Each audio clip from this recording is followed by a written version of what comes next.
So to go back to Congress, I challenge those who are objecting to this agreement. Number 1.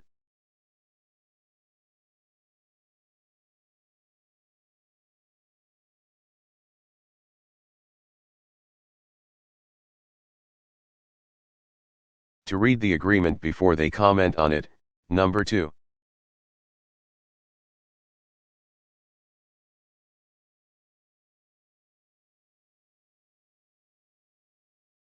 To explain specifically where it is that they think this agreement does not prevent Iran from getting a nuclear weapon.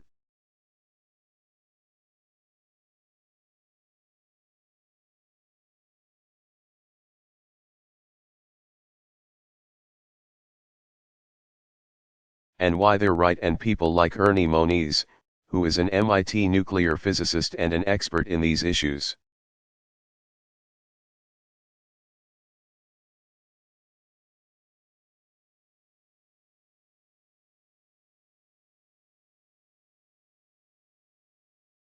Is wrong, why the rest of the world is wrong, and then present an alternative.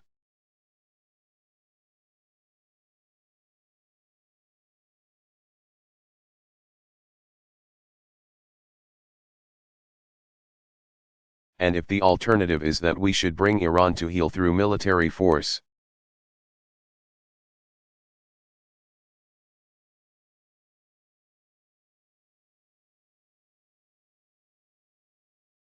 then those critics should say so.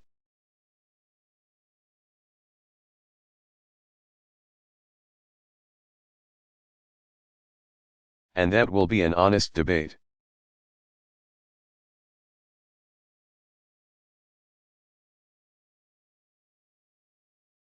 All right.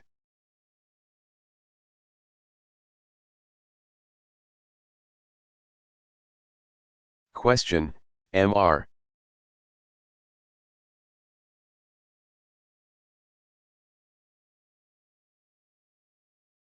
President, if I can.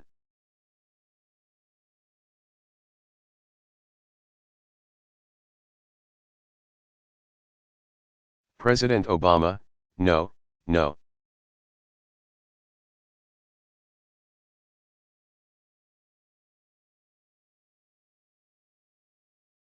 Question, Prime Minister Netanyahu said that you have a situation where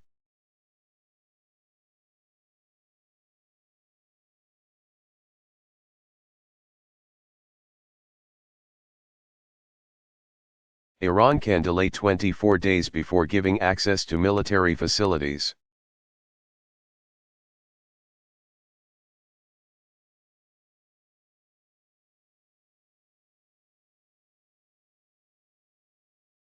President Obama, I'm happy to. That's a good example.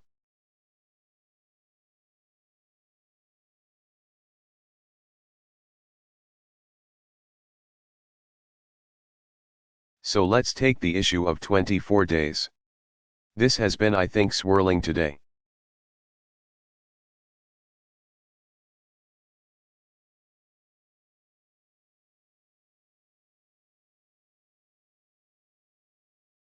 The notion that this is insufficient in terms of inspections.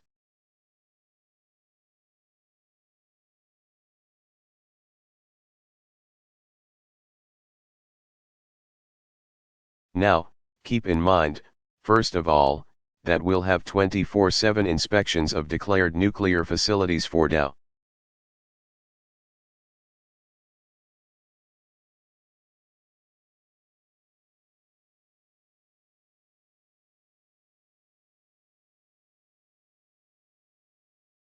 Natanz, Iraq, their uranium mines, facilities that are known to produce centrifuges, parts.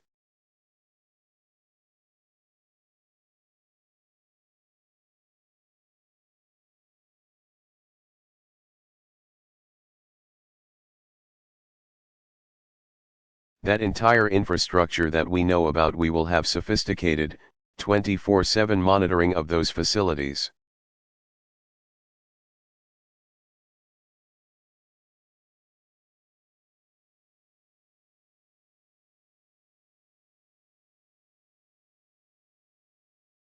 So then the issue is, What if they try to develop a covered program?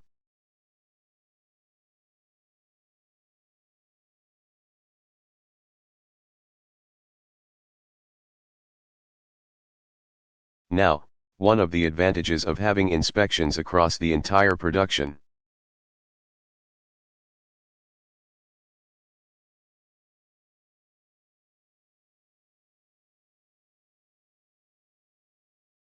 Chain is that it makes it very difficult to set up a covered program.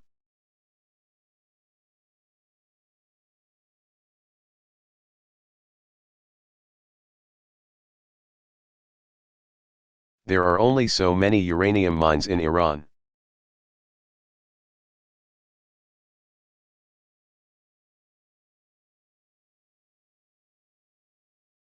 And if, in fact, we're counting the amount of uranium that's being mined,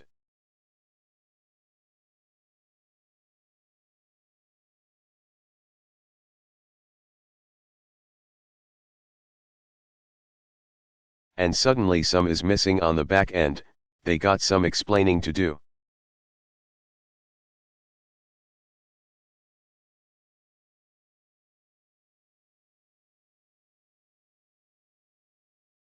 So we're able to track what's happening along the existing facilities.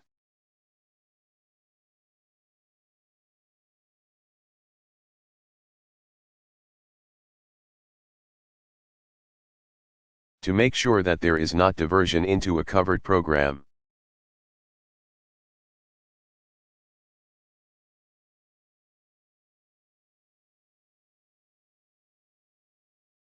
But let's say that Iran is so determined that it now wants to operate covertly.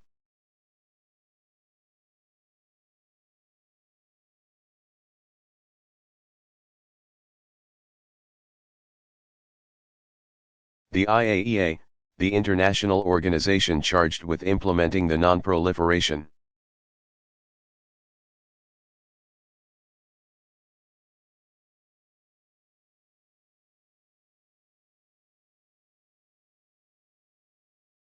treaty and monitoring nuclear activities in countries around the world, the IAEA will have the ability to say,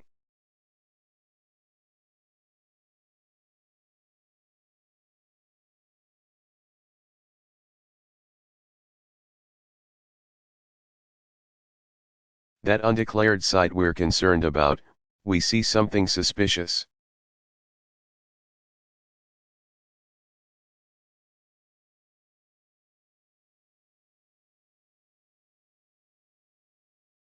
And they will be able to say to Iran, we want to go inspect that.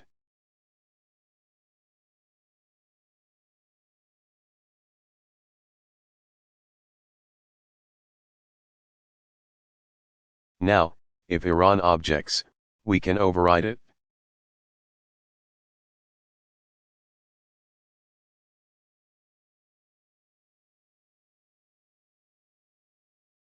In the agreement, we've set it up so we can override Iran's objection.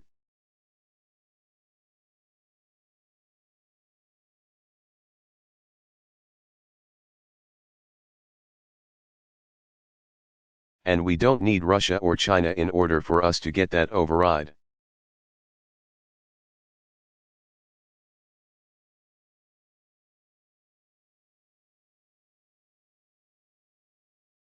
And if they continue to object,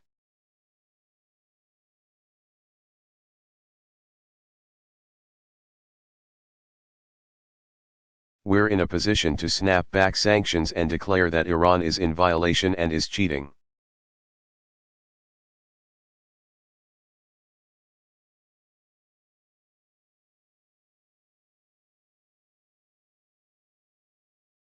As for the fact that it may take 24 days to finally get access to the site,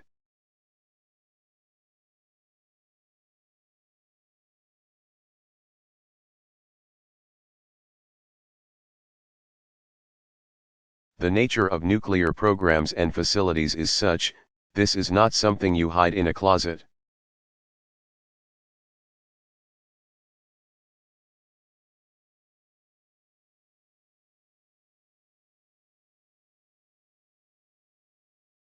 This is not something you put on a dolly and kind of wheel off somewhere.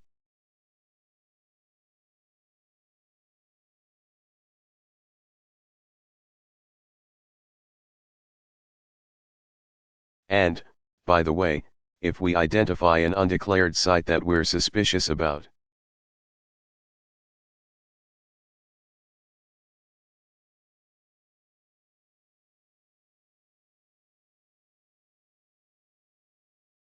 we're going to be keeping eyes on it.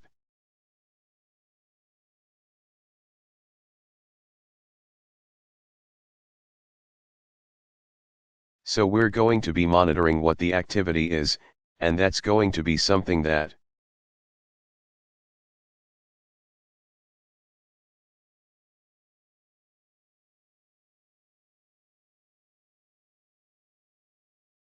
will be evidence if we think that some funny business was going on there that we can then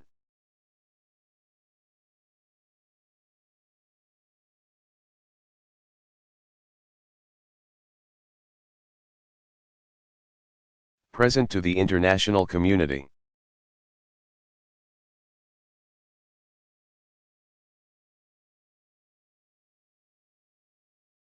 So we'll be monitoring that entire time.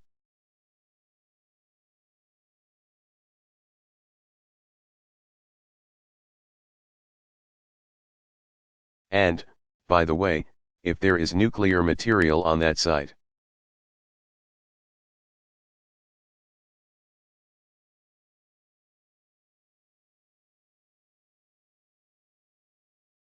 high school physics will remind us that leaves a trace.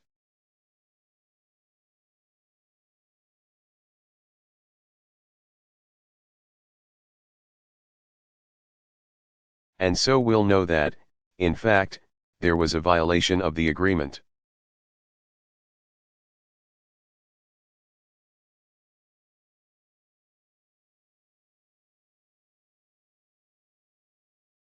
So the point is, Jonathan, that this is the most vigorous inspection.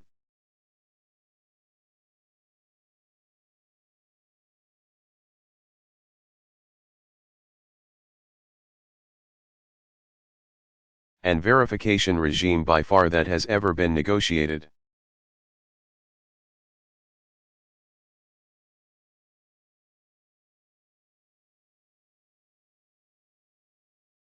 Is it possible that Iran decides to try to cheat despite having this entire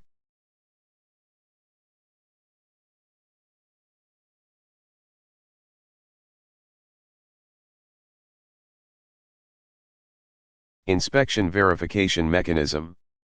It's possible. But if it does, first of all,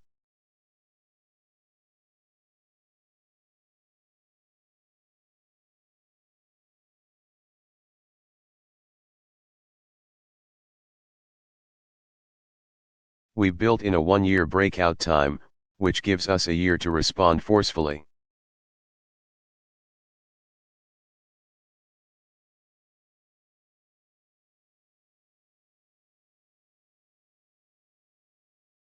And we've built in a snapback provision so we don't have to go through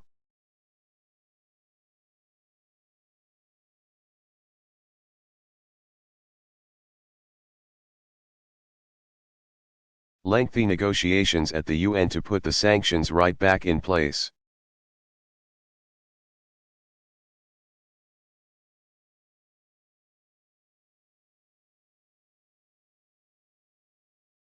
And so really the only argument you can make against the verification and inspection mechanism that we put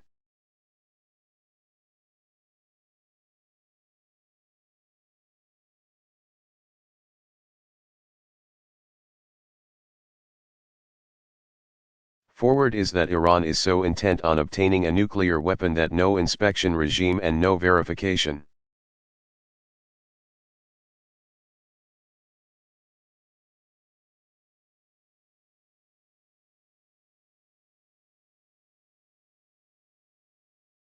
mechanism would be sufficient because they'd find some way to get around it because they're untrustworthy.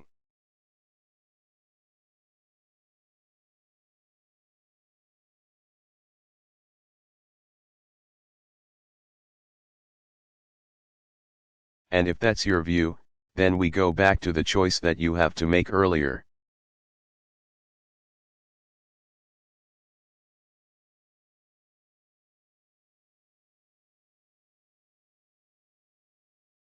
That means, presumably, that you can't negotiate.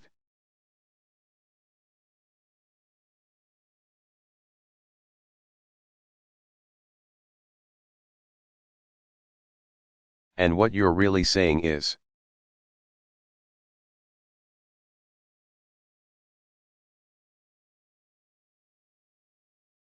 that you've got to apply military force to guarantee that they don't have a nuclear program.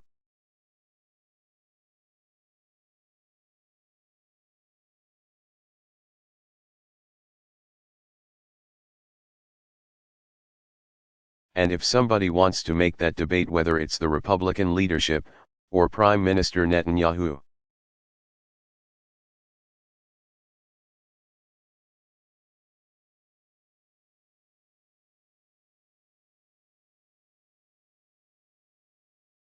or the Israeli ambassador or others, they're free to make it. But it's not persuasive.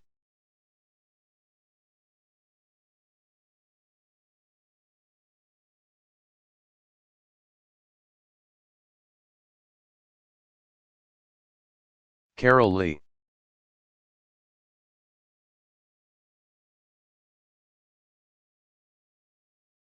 Question, thank you, Mr.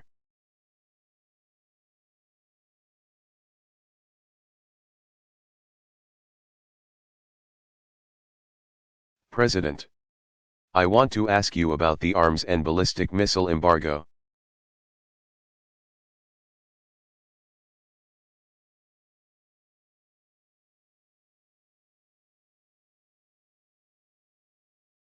Why did you decide agree to lift those even with the 5 and 8 year durations?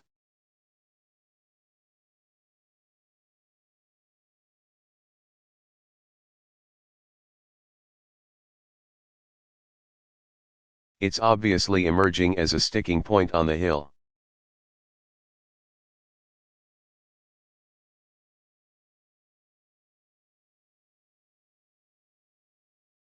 And are you concerned that arms to Iran will go to Hezbollah or Hamas?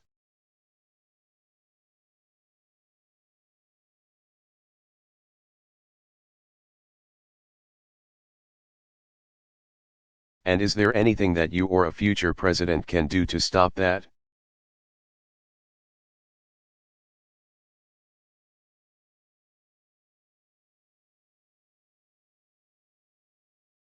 And if you don't mind, I wanted to see if you could step back a little bit.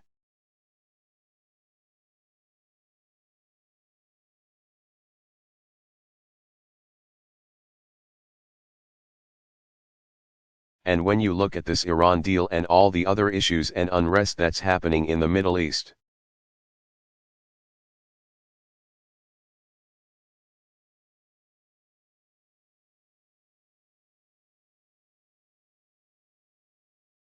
what kind of Middle East do you want to leave when you leave the White House in a year and a half?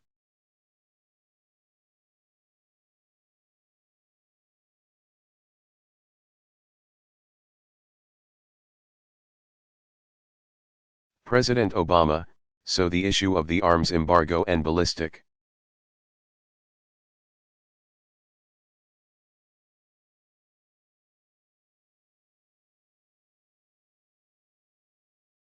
missiles is of real concern to us, has been of real concern to us.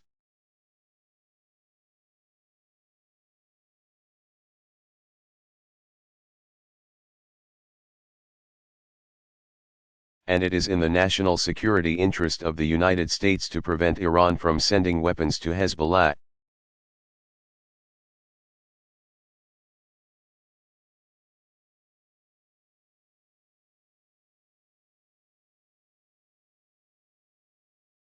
For example, or sending weapons to the Houthis in Yemen that accelerate a civil war there.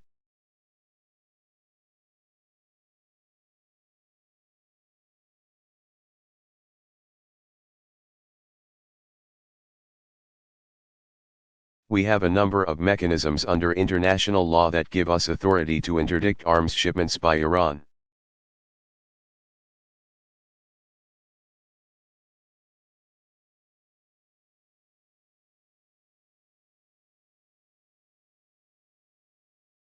One of those mechanisms is the UN Security Resolution related to Iran's nuclear program.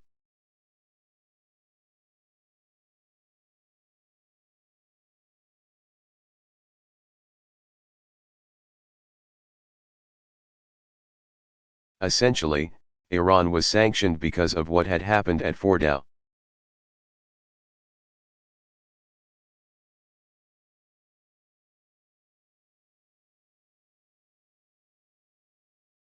Its unwillingness to comply with previous UN security resolutions about their nuclear program.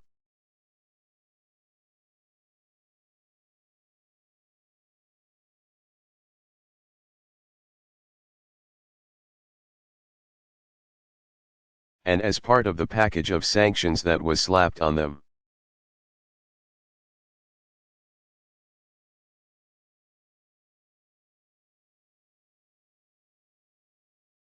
The issue of arms and ballistic missiles were included.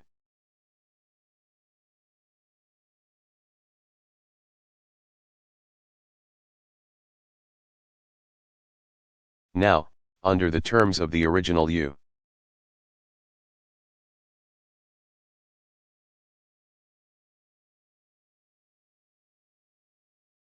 N resolution, the fact is that once an agreement was arrived at that gave the international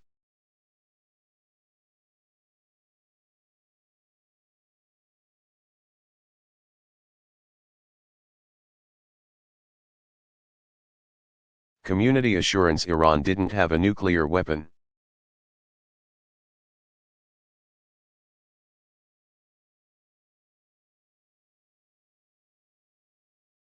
You could argue just looking at the text that those arms and ballistic missile prohibitions should immediately go away.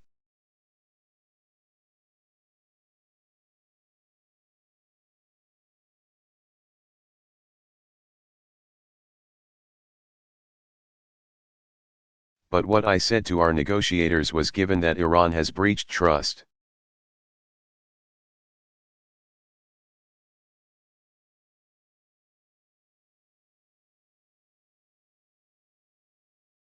and the uncertainty of our allies in the region about Iran's activities,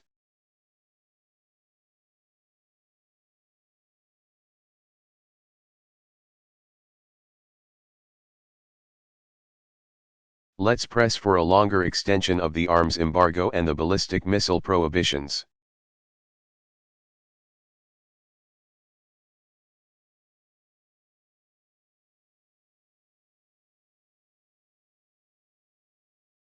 And we got that. We got 5 years in which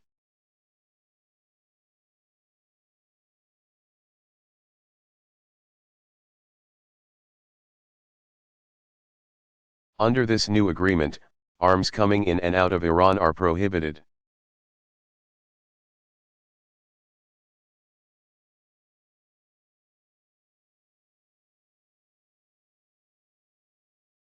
And we got 8 years with respect to ballistic missiles.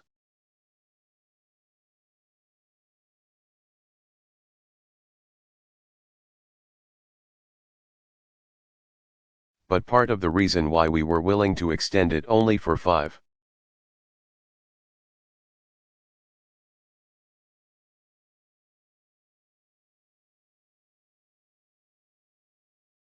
let's say, as opposed to a longer period of time, is because we have other U.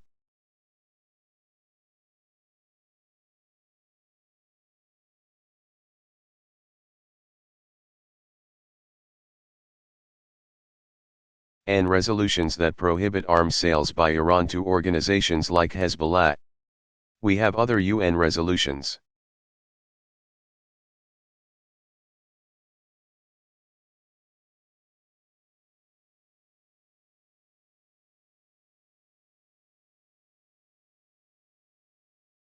And multilateral agreements that give us authority to interdict arms shipments from Iran throughout the region.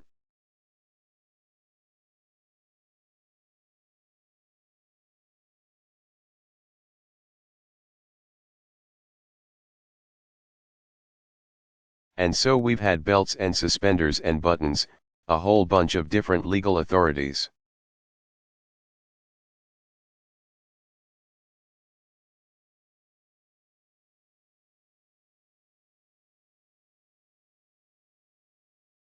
These legal authorities under the nuclear program may lapse after 5 or 8 years.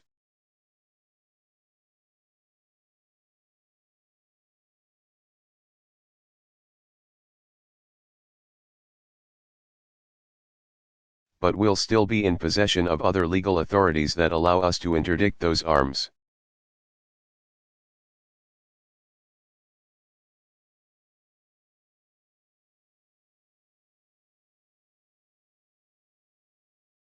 And truthfully, these prohibitions are not self-enforcing.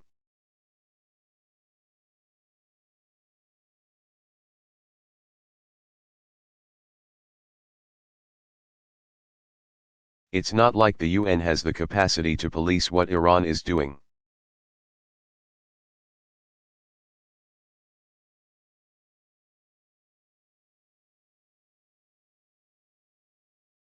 What it does is it gives us authority under international law to prevent.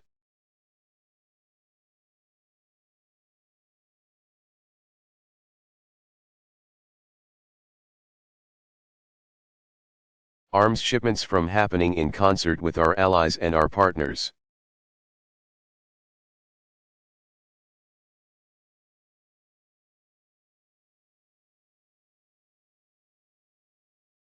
And the real problem, if you look at how, for example, Hezbollah got a lot of missiles that are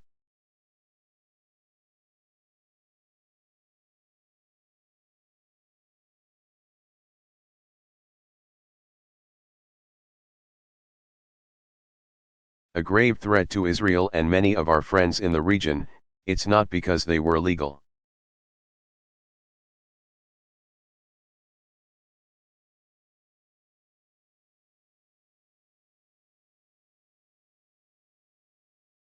It's not because somehow that was authorized under international law.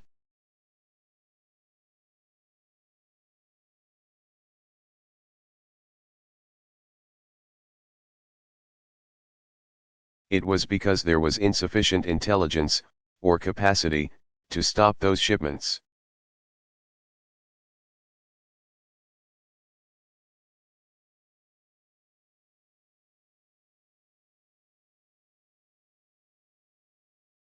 So the bottom line is, Carol, I share the concerns of Israel, Saudis.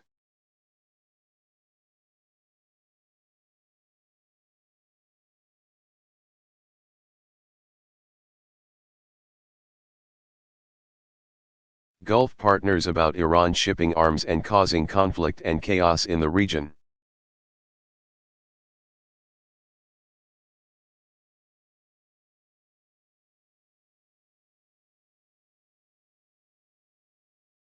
And that's why I've said to them, let's double down and partner much more effectively to improve our intelligence.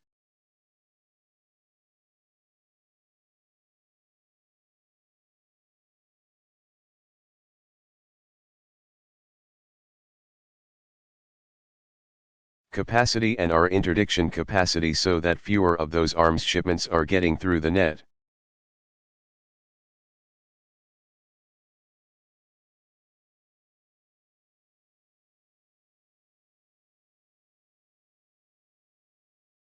But the legal authorities will still possess.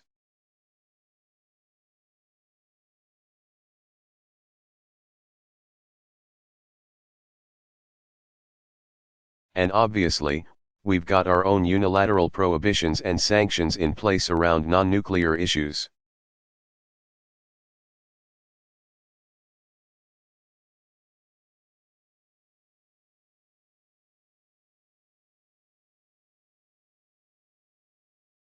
Like support for Hezbollah. And those remain in place.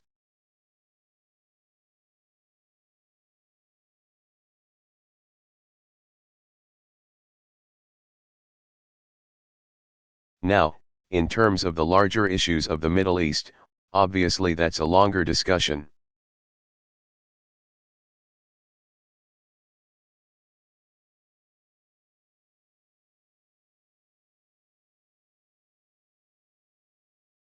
I think my key goal when I turn over the keys to the next president is that we are on track to defeat ISIL.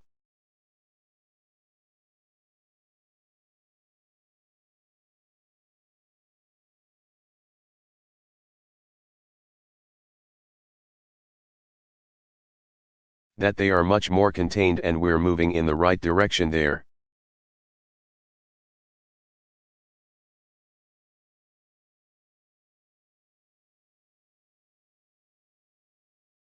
That we have jump-started a process to resolve the civil war in Syria.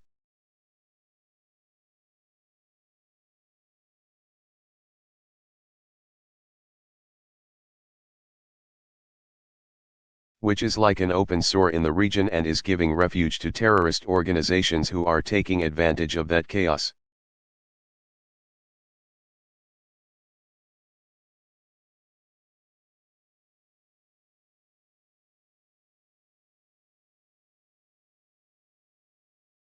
To make sure that in Iraq not only have we pushed back ISIL, but we've also created an environment in which Sunni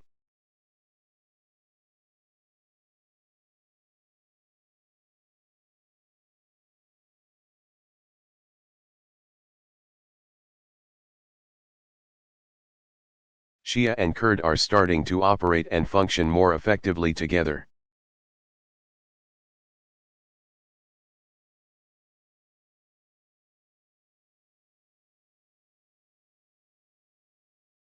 And to be in a conversation with all our partners in the region about how we have strengthened our security.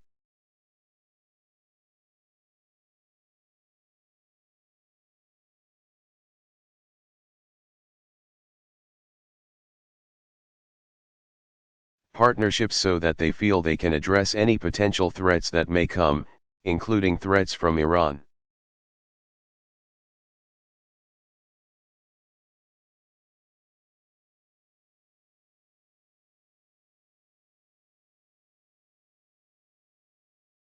And that includes providing additional security assurances and cooperation to Israel.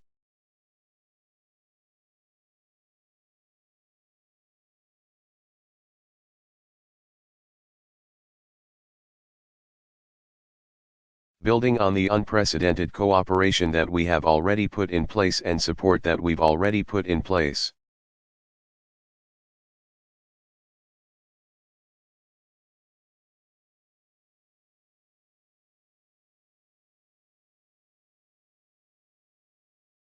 It includes the work that we've done with the GCC up at Camp David, making sure that we execute that.